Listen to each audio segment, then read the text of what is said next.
Trò nữa để chúng tông đâu của hắn đi nữa nó bị nó khó tuôn nhân được hơn. Mày lắm các bạn. Xin chào các bạn nhá. Này tôi các bạn đi xem cái động này. Cũng có thể là rất nhiều người biết cái động này là động Bạt Thư.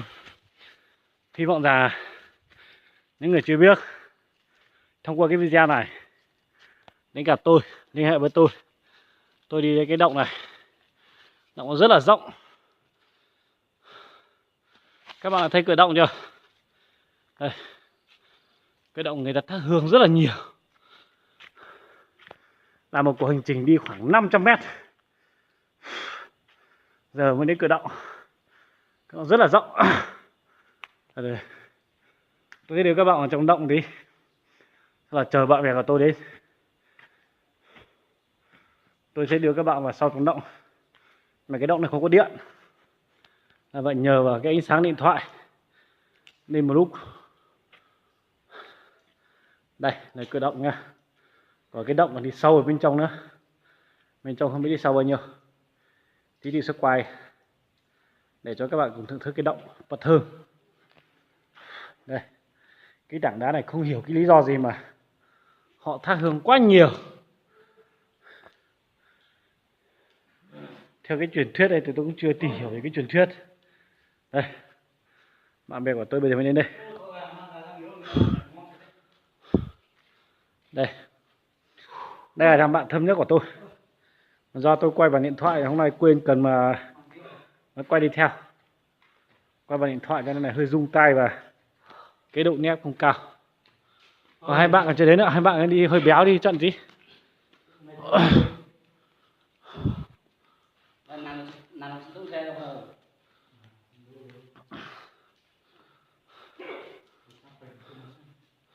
Vậy. Đây có hai cái nung nhú, ba cái nung nhú, rất là nhiều nung nhú. Thế này tôi quay cho các bạn xem, thu về. Được chưa? Cái nung nhú này là qua một quá trình thời gian là mới bị móc gieo. Nó không đẹp. Vãi nồi, hai quả này giống như hai quả của đàn ông, của quý đàn ông. Đấy. Và giờ hai đàn bạn của tôi đến đây. Bạn này nếu hơi béo. Ông ơi, còn một ông đấy đâu rồi? Mà ỉa lắm, ai bảo ăn nhiều. Đây, trên này có cả mấy nhú đá. Mấy cái nhú đá trên này mà rơi xuống đầu thì vỡ mồm nhỉ. Hai cái cây để làm cảnh chứ. Rõ là phát hai cái cảnh kia thì thấy mấy cái cảnh núi rừng ở bên Lào. Nhưng mà do hai cái cây khuôn mất đằng núi. Qua ngay cái dãy núi bên kia, núi bên này là Việt Nam, sang núi bên kia là Lào.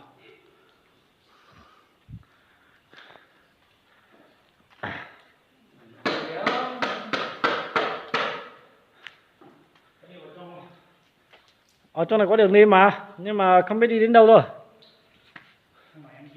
Trong này mà hút thuốc lá, thông báo với các bạn là vào cái khu này mà hút thuốc lá chỉ hút ngoài động thôi nhá. Hút bên trong động thì tí không có không khí mà thở. Còn ông này thì đã bị dính một con vắt. Hai con là rất là nhiều vắt, ông này sợ vắt kinh khủng luôn. Ôi trời ơi. Một con chân mấy cái kia. Đằng kia.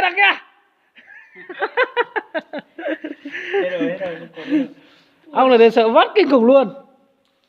Đấy, đồng bác các bạn này, tôi quay con vắt để các bạn ký cho các bạn xem này. Ông này đi từ dưới lên này thấy con vắt đây đâu nhỉ? Ôi. Đây nó đang bò đây, khu này này. Mấy con vắt thế này mà ông sợ khiếp vía. Đây. Hôm nọ tôi đi tôi còn thấy con to gấp 10 lần con này. 3 con bâu vào một cái chân của tôi, nó tập trung hút máu, nhưng mà thôi thì tạo điều kiện cho vắt nó hút.